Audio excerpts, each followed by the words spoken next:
The whole edging of the site is becoming into focus. Screening planting is going up, and from here we already can see an increase in the birds to what we noted in the first and the second studies. So already we see bee eaters and sunbirds around. These are great because they are beautiful birds, and it's exactly what people come up to see and take the photographs of.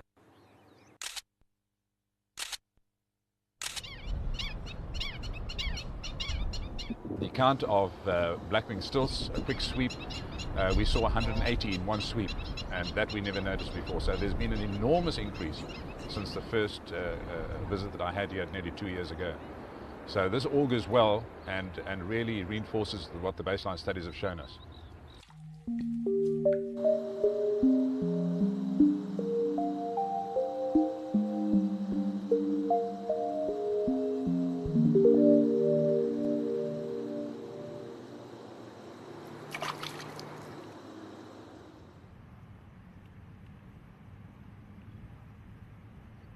The site is already attracting considerable interest from the surrounding communities.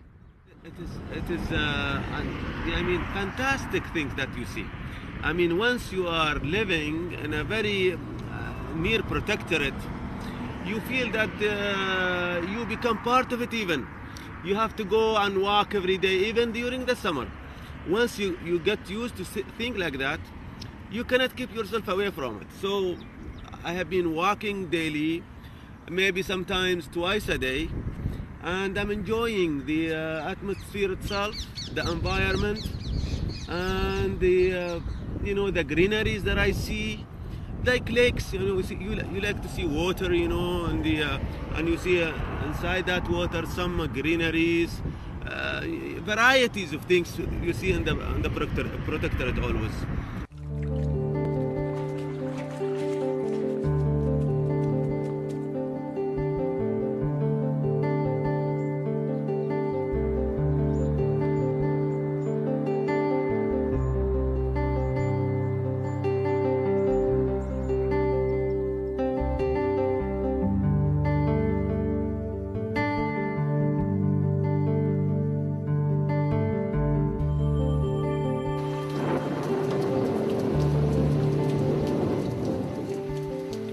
Nobody could have foreseen the torrential and continuous rains which swept the United Arab Emirates during the first 2 months of 2007.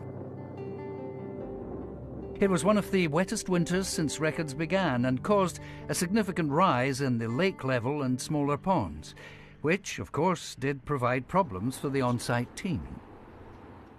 It's January 2007, and we're standing here on the sand dune at the Wasit Nature Reserve.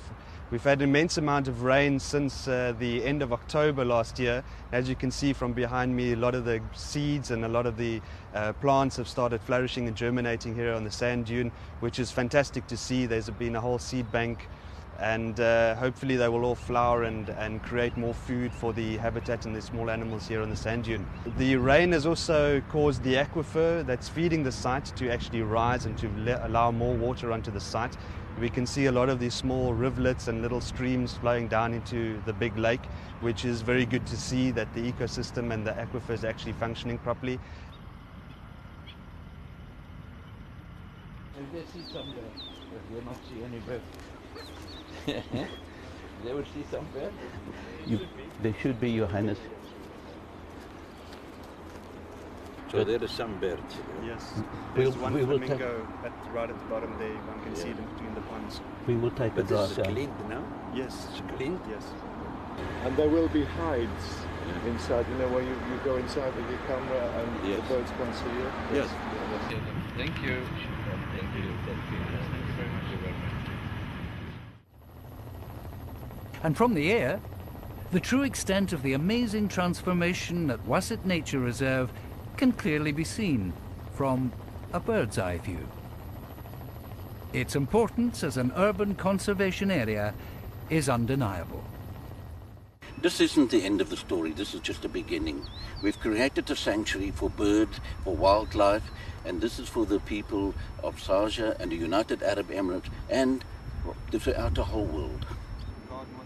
The designation of Wasit Nature Reserve by His Highness Dr. Sheikh Sultan bin Mohammed Al Qasimi will ensure a unique, sustainable and protected environment for the Emirates' wildlife. And it is to the credit of Sharjah Municipality and Mel Stewart, engineering advisor to His Highness, that this whole area will be secured, given protection and returned to its natural state. For the people of Sharjah and the United Arab Emirates, Wasit Nature Reserve will provide the opportunity to observe, learn and delight in the world of nature, which is their rightful heritage.